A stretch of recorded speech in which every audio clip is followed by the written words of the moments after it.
Olá, seja bem-vindo ao lançamento da série Brasil, A Última Cruzada. Você está prestes a conhecer uma história de sacrifício, virtude e coragem, que por muito tempo nos foi negada. Reunimos mais de 50 especialistas para produzir a maior série já feita sobre a história do Brasil. O que você está prestes a assistir é uma narrativa séria sobre a sua história. A Brasil Paralelo é uma organização 100% privada.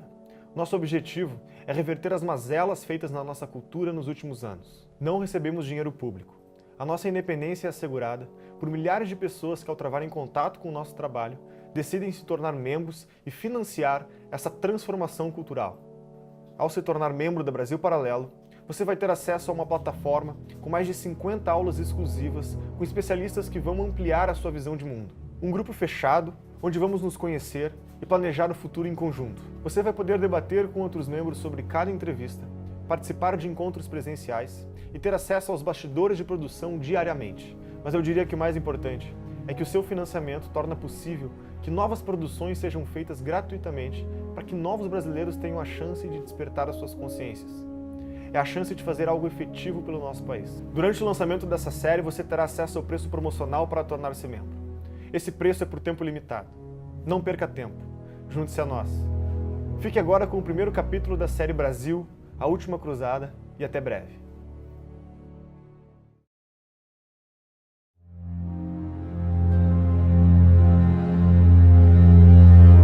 Assim como a biografia de um homem começa na história de seus ancestrais, nossa pátria não pode ser compreendida apartada daquela que a concebeu e gestou.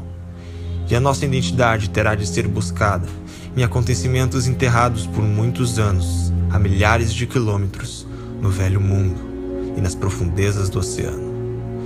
Neste mergulho rumo às origens remotas, muitas das linhas que separam os mitos da realidade e a história das lendas vão sendo borradas pelo nevoeiro dos séculos e pelas crenças dos antigos. Os acontecimentos que formam o curso do tempo vão deixando para trás verdades esquecidas, mas que de alguma forma podem ser resgatadas, porque estão marcadas no solo, nos escritos e nas memórias dos homens que já viveram.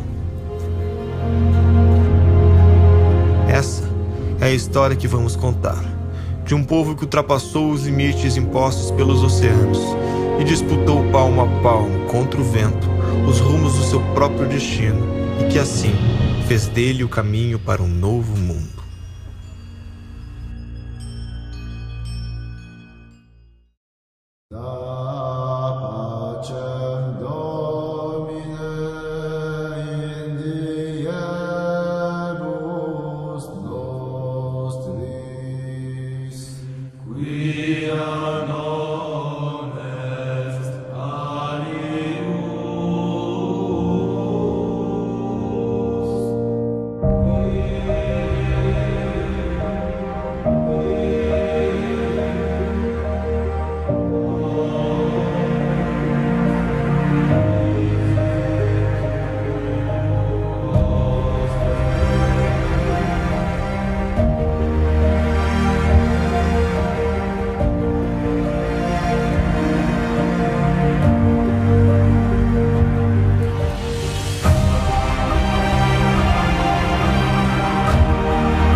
De repente é como tudo se passa, como se nós tivéssemos esquecido que somos brasileiros.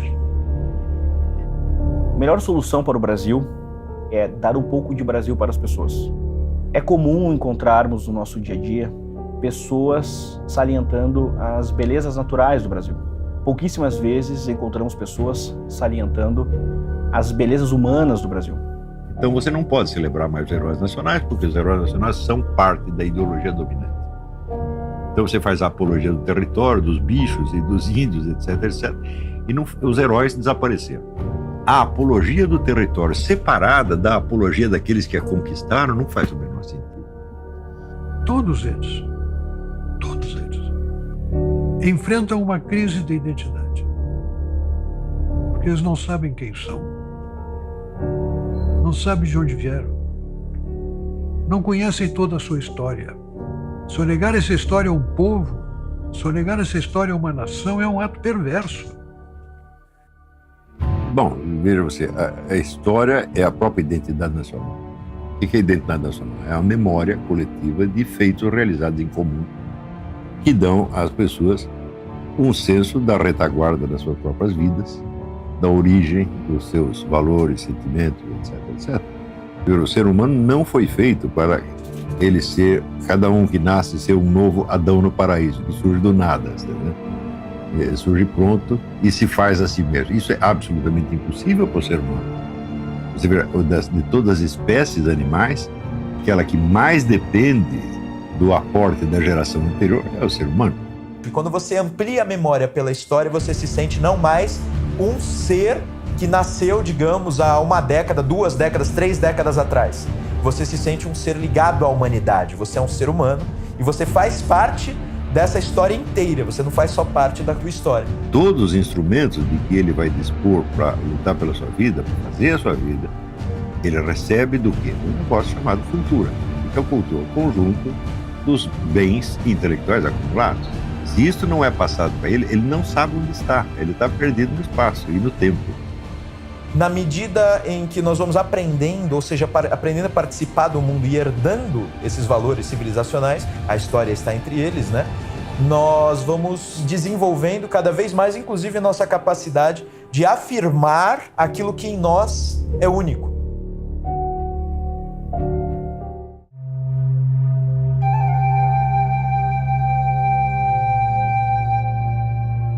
Somos tão jovens na história da humanidade que às vezes esquecemos do que nos permitiu chegar aqui e viver dessa forma. Há 30 mil anos, nossos antepassados tentavam dizer alguma coisa quando pintavam nas rochas. São as primeiras mensagens que temos de nossos ancestrais. A vida era difícil e lutávamos muito para sobreviver.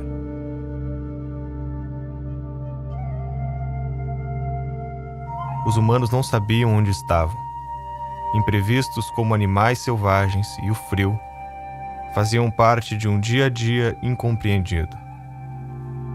O mundo era um lugar aberto e desconhecido, onde nossa chance de sobrevivência parecia baixa.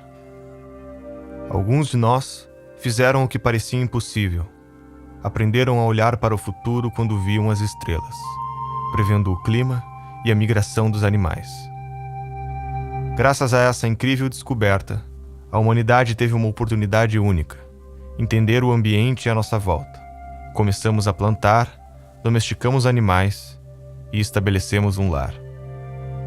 Pela primeira vez na história, os humanos paravam de fugir e de passar fome. Tínhamos mais do que podíamos carregar. A escrita nascia para mudar a nossa história. Decidimos registrar ideias e acontecimentos. Era uma forma de transcender o medo da morte.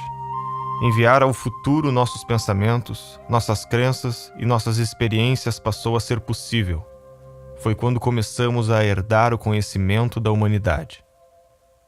Isso tudo nos levou de caçadores a filósofos, de fugitivos a arquitetos. Criamos a ética para aperfeiçoar a convivência, as leis e o júri para aperfeiçoar a justiça, e constituir família passou a fazer parte da nossa tradição de levar a humanidade adiante. Quando vivemos o nosso dia a dia, aqui, no século XXI, desfrutamos desse legado. A filosofia grega, o direito romano, a moral judaico-cristã e a experiência acumulada de nossos ancestrais fazem parte de nós. Essa é a herança que chamamos de civilização ocidental. Se hoje os territórios estão divididos em países, com idiomas e regras estabelecidas, nem sempre foi assim. Neste longo caminho, cada povo colocou um pedaço da estrada que hoje trilhamos. A terra que hoje abriga Portugal era considerada o fim do mundo. A fronteira com um oceano desconhecido sempre foi atraída e cobiçada. Diversos povos viveram por lá até ver a ascensão do Império Romano e a entrada das tribos germânicas, dos suevos e visigodos. Os visigodos formaram cidades na Europa Ocidental e durante 3 séculos ocuparam grande parte da Península Ibérica, preservando e absorvendo a cultura de seus antepassados. Como essa cultura veio parar no Brasil? O que as guerras entre diferentes visões de mundo têm a ver com a nossa história? Para enxergar melhor o presente, precisamos voltar um pouco no tempo. No ano de 700, por volta de 700, surge a fé muçulmana. E ela já estava se ampliando em todo o Oriente Médio, norte da África. A fé muçulmana nasce em Meca, na Arábia Saudita, com Maomé, o pregador que afirmava ter recebido a revelação de ser um enviado de Deus. Nessa revelação, a sua missão seria resgatar ensinamentos que foram trazidos por profetas como Moisés, Abraão e Jesus, mas que ao longo do tempo teriam sido distorcidos. Foi juntando adeptos que, após a sua morte, compilaram seus ensinamentos no Alcorão, livro que embasa a fé islâmica e discorda das crenças judaicas e católicas. Também criaram a Jihad, a guerra de manter o islamismo pleno dentro de si e levá-lo ao maior número de pessoas possível. Dessa forma, buscaram alargar os horizontes do território islâmico, inicialmente tomando o Oriente Médio e o norte da África, para depois entrar na Europa Ocidental. A estratégia foi longa na duração e rápida na conquista. Os muçulmanos precisaram de menos de uma década para dominar a maior parte do território europeu. A invasão começou em 711 e 3 anos depois já habitavam a maior parte da Península Ibérica. O curioso é que essa ocupação foi incentivada pelos mesmos povos que habitavam a região. Os visigodos viviam envolvidos em disputas internas e, por causa dessa rivalidade, uma facção de visigodos pediu ajuda de um líder muçulmano do norte da África, que não só atendeu o pedido, como deu-se conta da riqueza do território e aproveitou para tomá-lo para si. A entrada foi muito rápida, entraram justamente por Gibraltar, conseguiram cruzar ali do Marrocos, chegaram até a Espanha e pouco a pouco foram tomando as vilas, foram tomando as cidades. Aos poucos a península foi sendo conquistada, se expandiu até a Lusitânia, se expandiu até onde hoje é Portugal. As teorias que os historiadores levantam quanto à facilidade da invasão foi porque, em primeiro lugar, o reino visigótico não deixava que as populações de origem romana tivessem acesso a armas ou ao exército. Então nós já vemos aí um processo de desarmamento que facilitou, inclusive, a queda do seu próprio Estado. Os cristãos que escaparam fugiram para o alto das grandes montanhas no norte da Península Ibérica. Lá estabeleceram o chamado Reino das Astúrias e aclamaram Dom Pelágio como seu novo rei. Nessas Astúrias, então, se tornou um foco de resistência cristã. As Astúrias nunca conseguiram ser conquistadas e de lá o Dom Pelágio organizou a resistência ao invasor muçulmano. Os muçulmanos continuaram a conquista para o leste da Europa, até se depararem com um reino franco. Uma tropa de 50.000 soldados mouros cruzou a fronteira para atacá-los. Era a prenúncia do fim do Ocidente. Carlos Martel, comandante do exército franco, sabia ter nas mãos a história de uma civilização para defender, e praticamente nenhum soldado. Convenceu a igreja a financiar o treinamento de cavaleiros, estudou as formações dos antigos gregos para resistir pela disciplina e a aceitação de morrer pela causa. Passou um ano inteiro treinando bárbaros que nunca tinham sido soldados para enfrentar um exército maior e mais poderoso. No dia 10 de outubro de 732, milhares de soldados estavam na linha de frente de uma guerra santa. Foi na Batalha de Poitiers que Carlos Martel fez lembrar os antigos espartanos, na sua resistência e coragem, saindo vitorioso. Para a maior parte dos historiadores, essa era a última chance de resistência do Ocidente.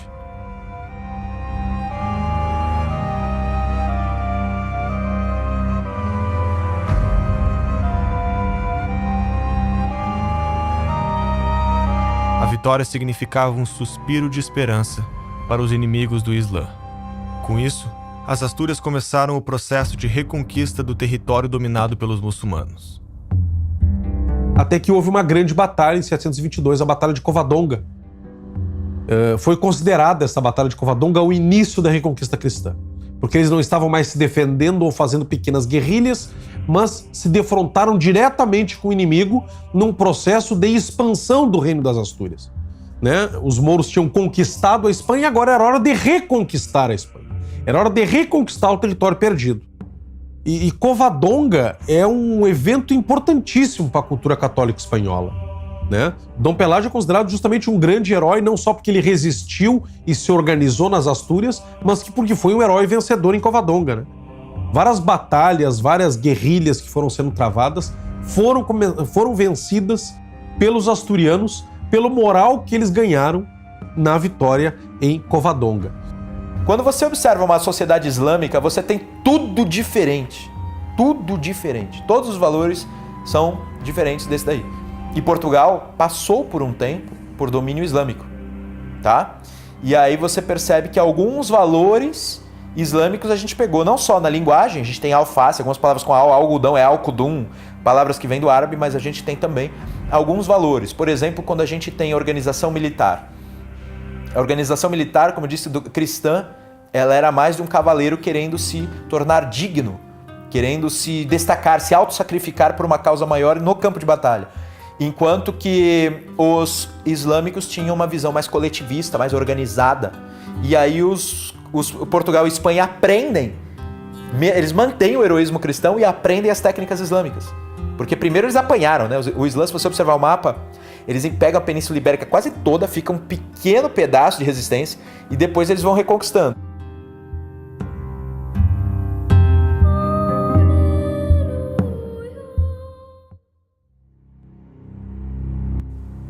Passavam-se 4 séculos desde que os muçulmanos tinham tomado a cidade de Jerusalém, impedindo a peregrinação cristã de visitar o túmulo de Cristo. A vida ocidental nessa época parecia derrotada e sem esperanças.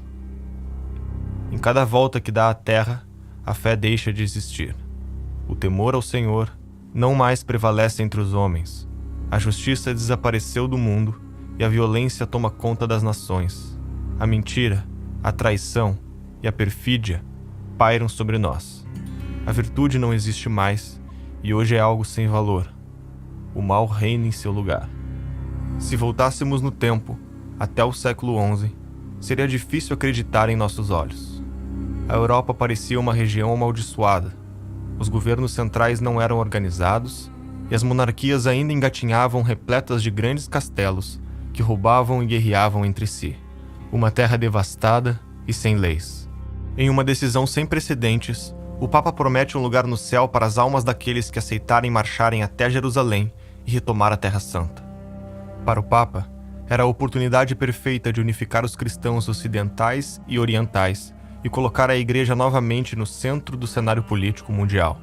Se não era possível viver em paz na Europa, seu povo decidiu buscar uma vida melhor, neste mundo ou no próximo. Estava inaugurada a Era das Cruzadas. Agora milhares de cristãos vindos de toda parte da Europa marchavam para retomar Jerusalém das mãos dos seguidores de Maomé.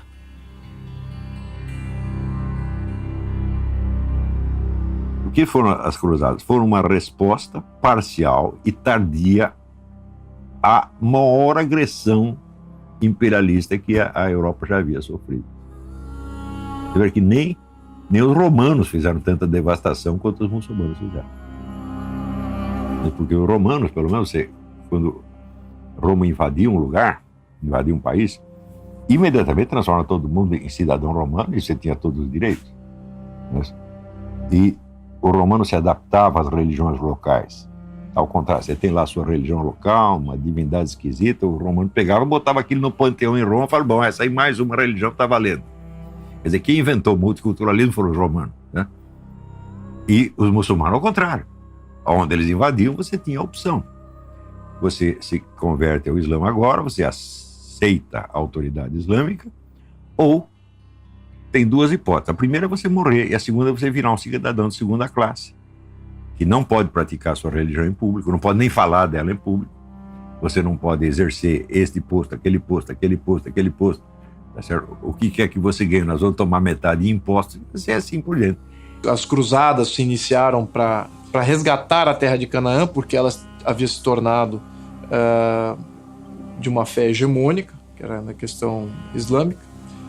As cruzadas foram um grande sucesso no início, conseguiram expulsar os exércitos sarracenos e libertar Israel, libertar Jerusalém.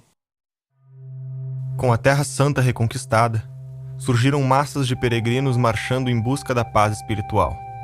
Mas o caminho até Jerusalém era para poucos. Além de frequentes assaltos, haviam constantes ataques de exércitos muçulmanos ao longo do percurso. Todo peregrino cristão que quisesse ir para a terra de Canaã, Israel, tinha seu caminho impedido. Né? Começou a ser muito perigosa essa jornada. Sempre foi, mas ficou mais perigoso agora porque havia uma missão islâmica que começava a impedir a peregrinação. Né? Então você corria risco de vida real. Para proteger os cristãos nessa jornada, começaram a se formar diversas ordens militares para acompanhá-los na viagem. Um grupo de nobres da França se reuniu e formou uma ordem para proteger os peregrinos em sua caminhada. Essa ordem foi a Ordem dos Templários. A ordem seria reconhecida oficialmente pelo papado, ganhando isenções e privilégios, como o poder de se comunicar diretamente com o Papa. Ao ser admitido como cavaleiro, deviam jurar viver em castidade e pobreza, ser obediente ao mestre do templo e nunca recuar em campo de batalha. Conquistou grande popularidade e cresceu rapidamente, tanto em membros como em poder. Para defender as riquezas dos peregrinos durante as cruzadas, criou um mecanismo de depósito e saque, que tornou-se o embrião do sistema bancário. Eles eram religiosos e tinham um voto de não recuar no campo de batalha, porque senão eram um terror dos mouros. A ordem poderia ajudar muito, esse novo exército está se formando, poderia ajudar muito na Constituição de Portugal. Então os templários, já no início do movimento templário, eles ajudaram em 2 pontos. Ajudaram a Portugal a expulsar os mouros e também a começar a defender as cruzadas. Em uma das incursões que os cristãos faziam nas terras tomadas por mouros, um pequeno exército comandado por Afonso Henriques foi surpreendido e encurralado pelos muçulmanos. O conflito era inevitável e a chance de sobrevivência quase inexistente. Segundo os historiadores, 10 vezes superiores aos portugueses. Segundo os documentos da época, foi neste momento que o comandante Afonso Henriques jura ter tido uma visão onde Cristo aparece e profetiza sua vitória, entregando a missão de espalhar a fé pelos 4 cantos do mundo. Afonso Henriques venceu a batalha e foi aclamado o primeiro rei de Portugal. Fato ou lenda, o milagre de Ourique marcou de tal forma o imaginário português que se tornou presente na bandeira de Portugal e no espírito aventureiro dos próximos séculos. Os portugueses consideram esse documento como sendo a certidão de batismo de Portugal. Aí nasceu Portugal. São as fronteiras mais antigas da Europa hoje em dia.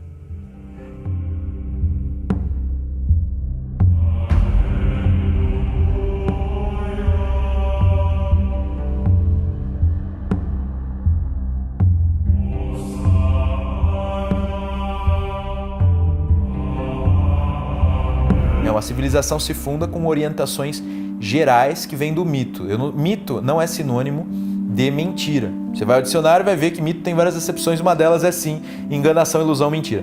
Mas o mito, no sentido em que eu uso, é o sentido grego, e o sentido grego é uma explicação primordial sobre a ordem do universo e sobre a ordem humana. Então, por que primordial, né? Porque é uma explicação sem tempo, lá no passado, que você não sabe direito quando foi. Algumas coisas aconteceram e elas explicam como o universo surgiu, explicam como a vida humana se organizou e por quê, qual é o entrosamento dessas coisas. Sem mito não tem civilização. O que nós tivemos aqui é a figura do pai fundador. né? E essa característica se manteve presente desde a fundação de Portugal, desde Dom Afonso Henriques. Com isso ele ganha mais poder, ele ganha mais autonomia e ele continua, então, a formar os seus domínios, impedindo que o Moro entre novamente.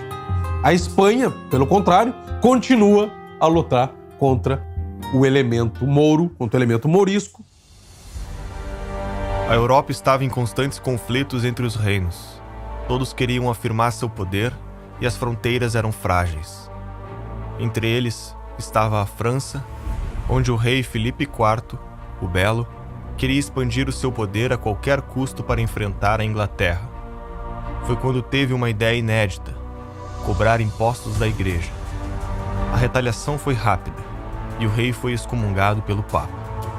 O Papa não esperava que a campanha difamatória feita por Filipe o Belo pudesse ser tão forte a ponto de ele acabar espancado e morto pela população. O novo Papa que o sucedeu também morreu em menos de um ano, em origens até hoje desconhecidas. É quando assume o Papa francês Clemente V que reverte as decisões da Igreja em favor de seu rei.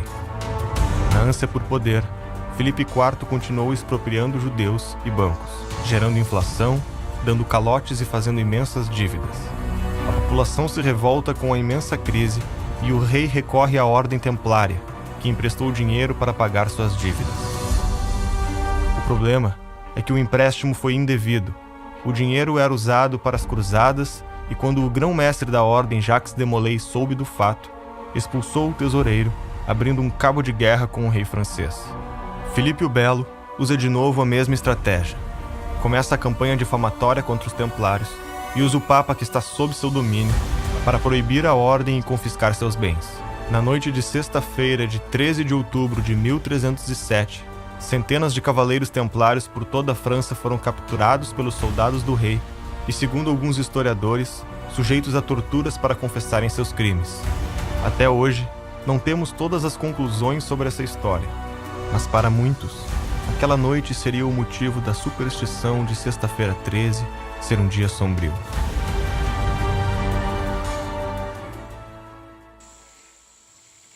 Esse é um problema muito ambíguo, porque os templários inventaram, por exemplo, a letra de câmbio, né?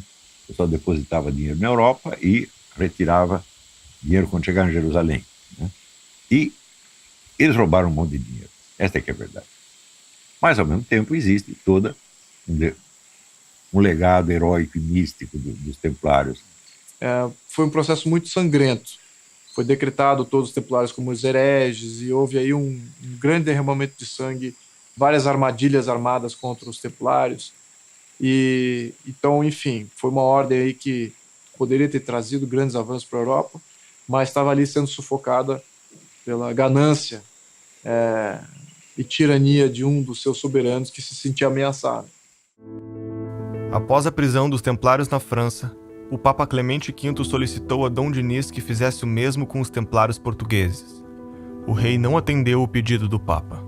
Um único país não atendeu essa bula de uma maneira contundente. Esse país foi Portugal. Portugal reconhece o valor da ordem e dá salvo-conduto e abrigo a essa ordem. Do legado de Dom Dinis, fundador da Universidade de Coimbra, talvez nenhum ato tenha sido mais impactante do que a hábil manobra política que entraria para a história. Quando foi extinta a Ordem dos Templários, infelizmente, o rei de Portugal pediu que, em Portugal, a ordem continuasse. Porque a ordem, os cavaleiros da Ordem Templária, que são os grandes defensores da fé e das cruzadas, da Terra Santa, etc. O rei de Portugal, Dom Dinis, ele se apressa em criar novas ordens e pedir ao Papa que transfira os bens dos templários para o seu governo, para, digamos assim, o governo destas ordens. E então o rei Dom Dinis cria a Ordem de Cristo. Então ela vai continuar em Portugal, mas com o nome Ordem de Cristo. A firme postura do rei de Portugal levou o Papa a incluir uma cláusula em sua bula, abrindo exceção para Portugal e seus aliados sob a transferência dos bens da ordem. E aí é que se explica um monte de coisas, né, da nossa história. Como que um país tão pequeno que era Portugal, como que esse país, de repente, avançou e se tornou um grande conquistador dos mares. Como que esse país, de repente, era o país do qual saía todos os maiores navegadores durante um bom período. Este corpo de elite resolveu uma necessidade vital para a consolidação e o fortalecimento do Estado português. Entrosada com a esfera política da coroa, alargaria os horizontes do reino, conduzindo à expansão de Portugal pelos mares.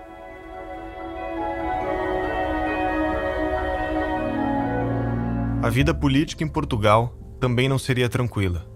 Os herdeiros de Dom Afonso Henriques não perpetuariam o governo da dinastia Afonsina. Mais uma grande guerra eclodia na Europa entre a Inglaterra e a França, chamada de Guerra dos 100 Anos. Muitos reinos se dividiram, dependendo do lado que apoiavam.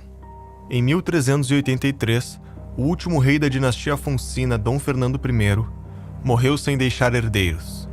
Acontece que este rei tentou invadir o reino de Castela 3 vezes durante a Guerra dos 100 Anos, perdendo em todas, e na última foi obrigado a casar com a princesa de Castela para estabelecer a paz.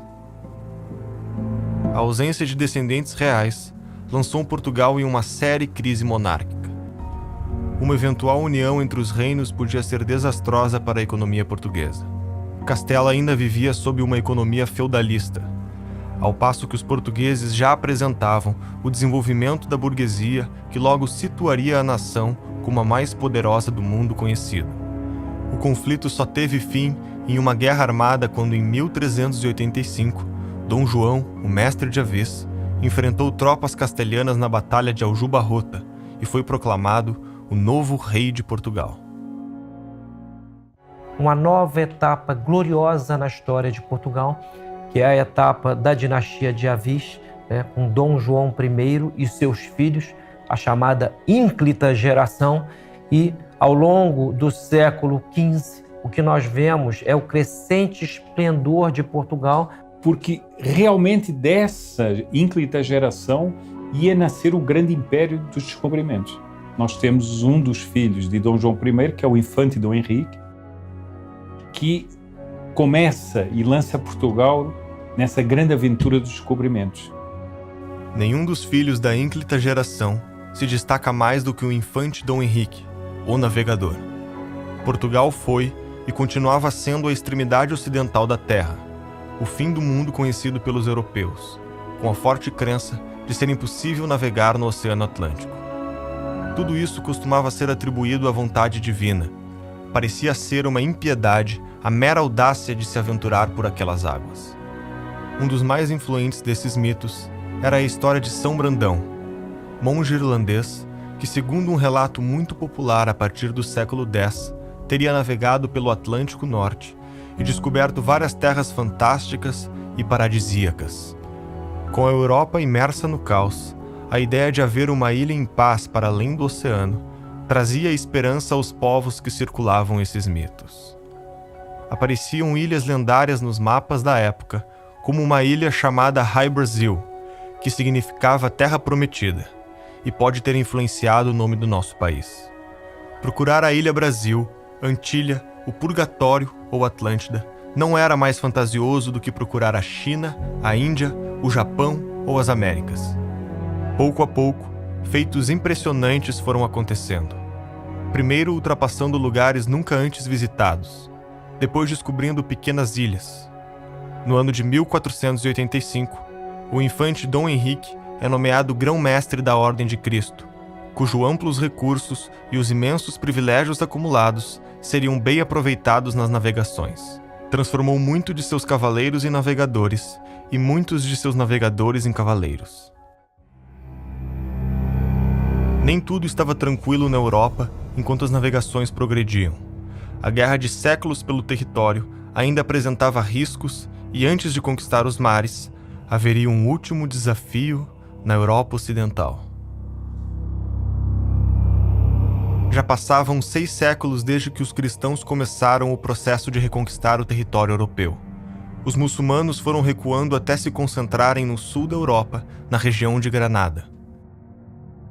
O Emirado de Granada se torna o último bastião muçulmano na Península Ibérica, e ele cai sob Isabel a Católica. Ela era uma mulher de formação intelectual muito grande e pensa que a sua missão reconquistar de vez a Espanha, terminar o que os seus antepassados fizeram. Os muçulmanos estavam em Granada, eventualmente guerreavam contra os cristãos e tinham planos de reconquistar toda a província. Eles estavam em contato com os turcos e com os marroquinos para haver uma grande invasão na Espanha para recomeçar a conquista. Isabel conhecia toda a história da Reconquista. Ela era muito culta, né? Nós já tínhamos falado sobre isso. Ela era muito culta. Então ela conhecia isso. E ela tinha uma noção de estratégia. Ela sabia que se ela não tomasse o Emirado de Granada rapidamente, toda essa história de mais de 700 anos poderia ser colocada na lata do lixo. O que Isabel e Fernando entendem? Nós não podemos atacar sozinhos. E eles se lembram que nas cruzadas, que acabaram há pouco tempo, o Papa deu indulgências para os cristãos de outros países que entrassem nas cruzadas.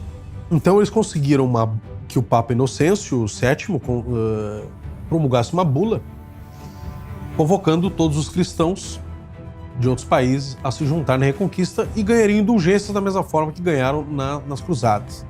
Com isso, nós vemos um acúmulo de tropas estrangeiras chegando na Espanha para ajudar os cristãos espanhóis. Ingleses, irlandeses, franceses e alemães se integram ao exército castelhano. Mais de 50 mil homens vindo de fora passam a integrar o exército castelhano de Fernando e de Isabel. Isabel se faz presente pessoalmente nos acampamentos militares e eles partem para novas conquistas até chegarem aos pés da cidade de Granada. Os cristãos, nesses 8 meses, não esmoreceram, eles continuaram convictos de que uma hora Granada iria cair. Os mouros também sabiam que ia cair. Eles continuavam lutando apenas por heroísmo. Queriam ser fiéis àquilo que eles acreditavam. Mas finalmente Granada se rendeu, os reis católicos, os príncipes, nobres, sacerdotes, os grandes capitães cristãos vestem-se de gala, se posicionam às portas da cidade, os tambores rufam, né, bombardeios de honra são feitos, a cruz é alçada na torre mais alta, junto com as bandeiras de Castela, e com isso acaba a Reconquista. Os chefes mouros, eles tentam inclusive beijar a mão de Fernando e de Isabel, reconhecendo a soberania deles. E Fernando não deixa. Eu sou o rei, você é o rei também. Ainda que inimigo, eu não quero a sua humilhação. Isso foi no dia 2 de janeiro de 1492, às 15 horas. Né? Desde então, os sinos das igrejas de Granada fazem soar 3 toques exatamente às 15 horas até hoje, em honra desse acontecimento. Vejam qual é a data novamente, 2 de janeiro de 1492. 1492 foi o ano em que Cristóvão Colombo empreende a sua navegação para a descoberta da América. Foi justamente no acampamento de Santa Fé que Colombo estava e viu a queda de Granada. Colombo estava lá, que ele tenta convencer Isabel a patrocinar a navegação. Por que influencia as navegações? O que as grandes navegações de Portugal e Espanha têm a ver com a Reconquista? Nós temos que ver que nós estamos falando de um processo de mais de 700 anos de luta por posse de território. Lá da distante Astúrias, os cristãos foram crescendo, foram baixando e foram se expandindo até conquistar todo o seu território. Então eles foram formados geração em geração na conquista de território e desbravamento do território. Até que não tem mais território a conquistar. Só lhes resta o mar. Cristóvão Colombo conseguiu que Isabel e Fernando financiassem a sua expedição. Era um objetivo antigo, que já tinha sido lhe negado por outros reis, inclusive pelo de Portugal. Em 1492, Colombo descobria o que chamou de Índias Ocidentais, que eram as ilhas da América Central. Essa descoberta tornava necessário dividir as zonas de influência entre espanhóis e portugueses nas navegações. Para isso, assinaram o Tratado de Tordesilhas, onde fora da Europa, os portugueses ficavam com um território a leste de um meridiano, enquanto os espanhóis ficavam com um território a oeste. Até então, só uma pequena parte da área dividida pelo tratado havia sido vista pelos europeus, sendo dividida apenas no papel. Imediatamente após a primeira viagem de Colombo, vários exploradores navegaram na mesma direção.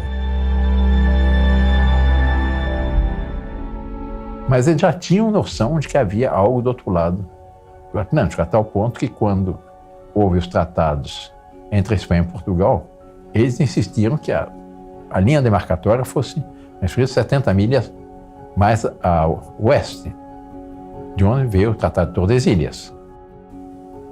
Mas eu não aceito, não concordo que se despreze o imenso valor que este país tem por ter nascido do esforço político e técnico de um povo, de um pequeno território, que foi a primeira nação organizada da Europa, localizado num canto da Península Ibérica, e que numa determinada época de sua trajetória dividiu o mundo em duas partes. Uma era dela e outra era da Espanha. Tinha poder, tinha cacife político para isso. E conseguiu isso através do empenho do seu povo. Povos que nunca antes tinham se visto estavam prestes a se encontrar. No ano de 1497, Portugal envia Vasco da Gama para encontrar uma rota até as Índias, contornando pela primeira vez a África. 3 meses após partir, a frota que comandava já estava navegando em águas até então desconhecidas para os europeus. Em Moçambique, tiveram que se passar por islâmicos e quase tiveram seus navios roubados, até que finalmente, 10 meses depois, a frota alcançou o destino indiano e estabeleceu a Rota do Cabo, deixando o caminho aberto para a Índia.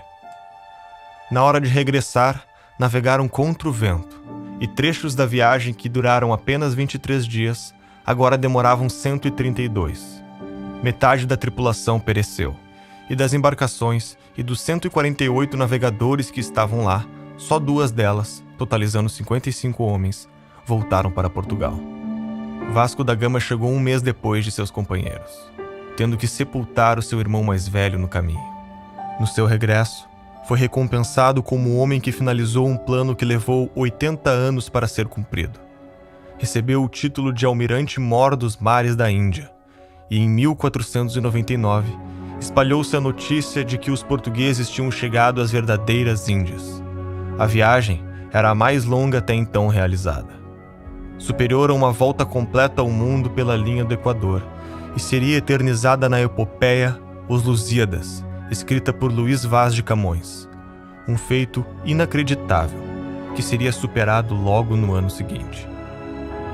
As grandes navegações, eu comparo as grandes navegações com a NASA, as viagens espaciais, o Cabo Canaveral, nos Estados Unidos do século XX. E eu não sei quais eram as aventuras mais arrojadas. Se aquela de navegadores que se jogavam no mar aberto numa época de superstições, de receios, de medos, de incertezas, navegando em águas nunca dantes navegadas. Essa saída desses homens, essa expansão marítima, ela tinha a característica, que é a característica fundamental, de heroísmo, empreendimento humano. Homens ficaram pelos caminhos, ao longo de toda a tradição marítima. Portugal teve o privilégio de ter nos mares o seu maior cemitério. Por isso é que o Fernando Pessoa tem uns versos em que ele diz: ó mar salgado, quanto do teu sal são lágrimas de Portugal. E depois, no final desses versos, ele diz: valeu a pena? Tudo vale a pena quando a alma não é pequena. Uma segunda grande armada portuguesa foi enviada para a Índia, dessa vez com 13 navios, cerca de 1.500 homens e guiada por Pedro Álvares Cabral. Cabral era grão-mestre da Ordem de Cristo e um nobre de relacionamento fiel à coroa, descrito como culto, prudente e tolerante com os inimigos. No dia anterior da partida, a tripulação recebeu uma despedida pública que incluiu uma missa e comemorações com a presença do rei, da corte e de uma enorme multidão. Sua frota afastou-se bastante da costa africana, até desembarcar no que chamaram de Porto Seguro, no que achou tratar-se de uma ilha, que deu o nome de Vera Cruz. Cabral, tendo percebido que a nova terra estava a leste da linha de Tordesilhas, logo enviou um emissário a Portugal com a importante notícia. Alguns historiadores defendem que os portugueses já sabiam da existência da América do Sul. Por isso, o desvio da rota de Cabral e a insistência do rei Dom João II em mover para o oeste a linha de Tordesilhas.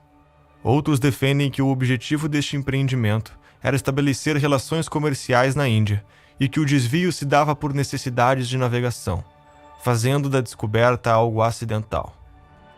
Mas na lógica portuguesa, isso a gente vai encontrar já na carta de Pero Vaz de Caminha, não existe casualidade quando você acredita na providência.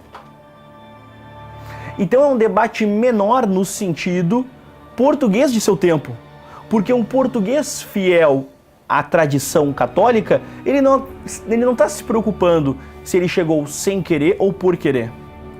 Ele acredita que está ali por um motivo e esse motivo é missionário. E esses elementos nós já encontramos na na certidão de batismo, como muitas vezes é colocada assim, a carta de Pero Vaz de Caminha. Como é que vocês acham que, de repente, um povo que na Idade Média lutou por 8 séculos contra o inimigo islâmico vai do nada se transformar num mercador? Só quero realizar comércio. Não faz o menor sentido.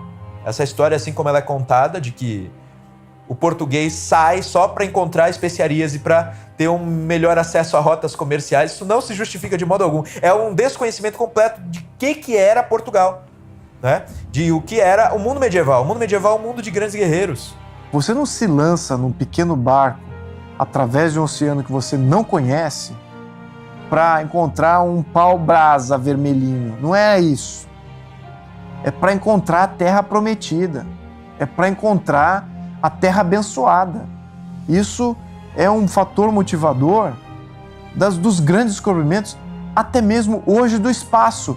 Eu estou indo para o espaço para descobrir que em tal lua de tal isso aqui vai ter um ferrozinho. Você está indo para o espaço para descobrir vida.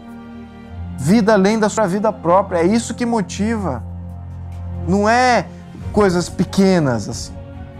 Então, é entender isso, entender bota um monte de molecada num barco e lança eles. Pra quê? Porque eu quero que ele pegue uma pedra lá, né, do outro lado do oceano. É isso? Não, eu quero que ele encontre o paraíso. Essa que era um fator motivador. Então, era a base da vontade, era o elan do negócio. Então não era coisa pequena, não era uma coisa frívola. Como se constrói. Não era nada disso. Claro, é mais difícil eu contar essa história para um número muito grande de pessoas. É muito mais complicado. O fato é que no dia 22 de abril de 1500, os portugueses atravessaram o Oceano Atlântico e chegaram no Brasil. Era o ápice da expansão marítima portuguesa. Portugal não era mais a extremidade do fim do mundo. E a história dos dois lugares nunca mais seria a mesma. A história merece ser contada. Pela sorte, pela providência, pela virtude ou por todas elas. Chegamos até aqui. Nossa trajetória tem nome. E cada vez que olhamos para trás, lembramos de cada personagem que construiu o palco de nossas vidas. Temos a oportunidade de escolher nossas referências, aprender com os nossos erros, elevar o nosso moral. Em algum lugar, sempre haverá o panteão daqueles que nos trouxeram até aqui. Lá estão as paixões, os méritos, os sacrifícios e todo o heroísmo da humanidade. Não foi fácil. A preservação desse lugar cabe a nós. Não podemos deixar que roubem os degraus da nossa civilização.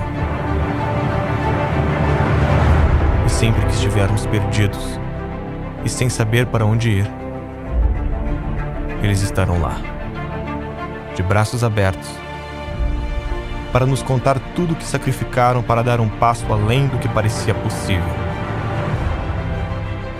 Não se trata apenas de não esquecermos de onde viemos.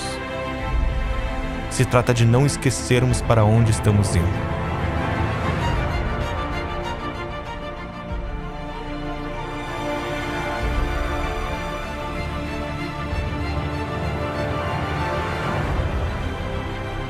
Nos momentos mais difíceis, a história deve ser lembrada.